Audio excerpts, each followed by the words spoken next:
matter. And I noticed that a lot of... Okay, just breaking news. The auto workers are striking.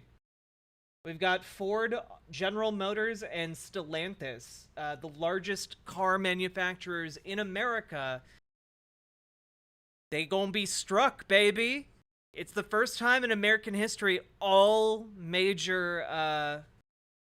major automotive manufacturers are gonna be struck at once.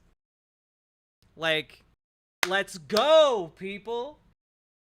If you come in to work for Ford now, you can make more at McDonald's or White Castle. We're on the verge of one of the biggest strikes of the year. Come on. They want you to accept that they make billions in profits, that the leaders make millions in salaries, and we continue to live paycheck to paycheck.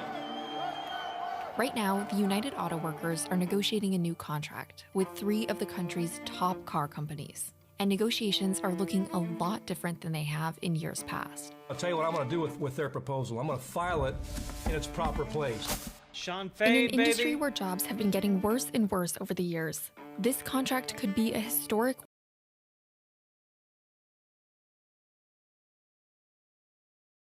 win for 150,000 workers. Or it could be another victory for large corporations over the disappearing middle class. We sat down with workers to get the real story of what they're fighting for and how far they're willing to go to get it. For a long time, a job in the largely union auto industry meant good wages and stability. But that's not really the case anymore. You can't afford nothing, you're working nonstop and you still can't afford it, and you're at one of the jobs that was supposed to be the good job. You're supposed to be standard setting job, but you can barely make ends meet. A lot of people have had to secure second jobs or part-time work that they can go do. Part of it is that wage. Okay, we need to like download this video. This is so dumb. One of my friends worked at a UAW plant. She had periods of 6-day, 10-hour shifts and got paid less than $20 an hour. She had to leave. UAW workers deserve more. Yeah. Wages haven't kept up with the cost of living. When adjusting for inflation, workers who are hired now make $10 an hour less than they did in 2007. Jesus. This never used to be a problem because the UAW contract included COLA, or cost of living adjustments. His grandfather and my father and the older members enjoyed a cost of living raise since the 1950s. So when we talk about rebuilding the middle class, COLA is an important step to do that. COLA is essentially a raise that matches inflation. Oh my god. These videos are unwatchable. They're unwatchable, chat.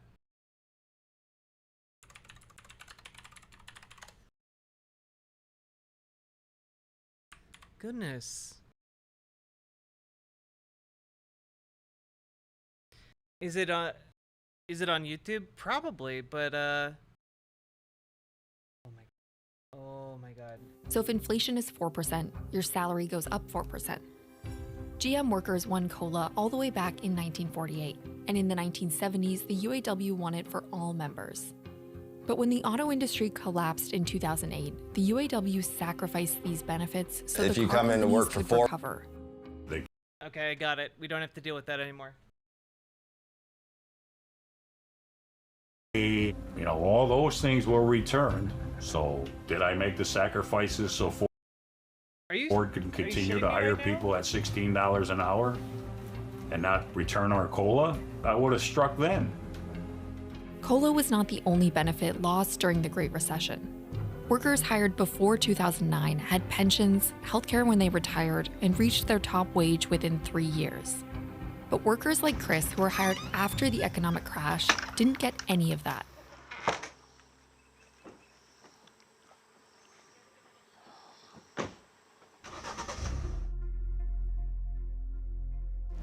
So this is like the body shop right here. We stamp all the parts, the hoods, the fenders, all that.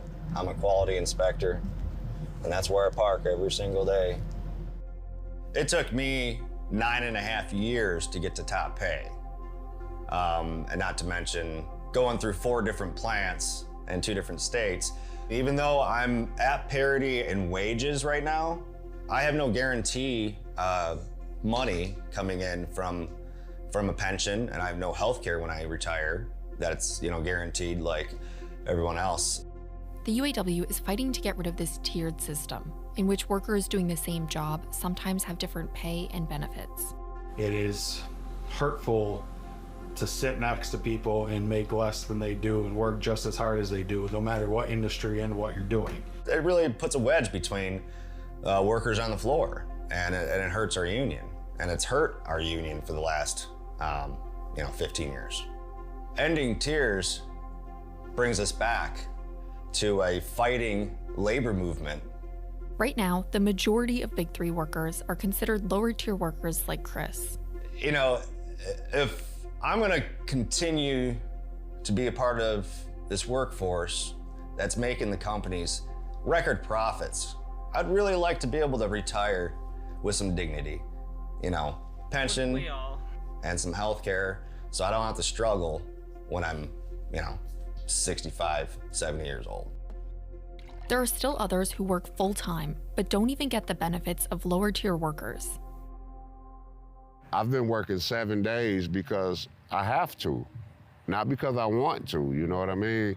And I don't think I should have to work 7 days to keep me and my family afloat. Charles is what's known as a supplemental worker, which is supposed to be a temporary replacement for a full-time worker who's out on leave. But that's not what the companies are doing. What? You mean they would do that? They would just tell lies and then hire contractors to fill in the gaps? That's crazy. And they don't have to pay the contractors benefits, and so the contractors are just being used as full-time workers? That's crazy. You mean a capitalist company would just do that? We have no four-timers. We are the four-timers.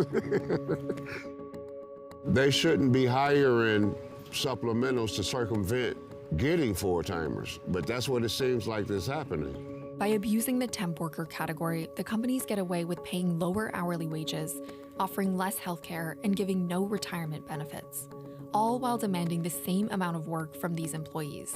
We were under the impression that it would only be for a short time, because when they first started this facility, it was supposed to have been a 6-month trial, and if it was successful, we were supposed to become four-timers. Well, that didn't happen. The only hope we have is within this new contract, if we can get it through this new contract. Other than that, I believe they're gonna keep trying to keep us as supplemental. The Big Three and the UAW have until September 14th to come to an agreement on a new contract. If they can't, we might see the largest strike in the industry in 50 years. And you know what just happened? They couldn't come to an agreement, baby. We're gonna see one of the largest auto industry strikes in half a century. Let's go. Get your bag, workers. Get your bag. We've got 25 days to the deadline. So I got a question for you. Are you ready to rumble? Hell yeah! Things aren't going to be given to us or bestowed upon us by benevolent corporations or politicians, right? We are the ones who can affect change. No one knows what's going to come out of this negotiation, but we know that these people are going to fight. They're trying it a different way. They're trying different methods that are really going to change the future of how a union fights, of how this country lasts. If we win big on this contract, it's history setting. The UAW has a new president who has taken a much more aggressive stance in bargaining. Shawn Fain broke tradition when he started negotiations by shaking members' hands instead of company executives. We'll shake hands when they give our workers their fair share. When our workers have economic justice, then we'll shake hands. But until then, there's no point in having some pomp and circumstance and some big ceremony acting like we're working together when we're not. Hell yeah! We are oppositional forces! Get fucked, bosses! And the tone of bargaining suggests the UAW is not willing to back down on the big issues. I'm very, very encouraged, inspired that the UAW is getting back to its roots of a progressive fighting union, right? Because that's what I remember. a progressive fighting union. You know, the UAW used to set the standard. Unions used to set the standard, not so much anymore, and we got to bring that back. The question now is if this new momentum will deliver a record-setting contract for workers. Time to squeeze them till they give you the best deal that they got. No half measures? Nope. Should have been this way the entire time. A lot of us got lulled into a sense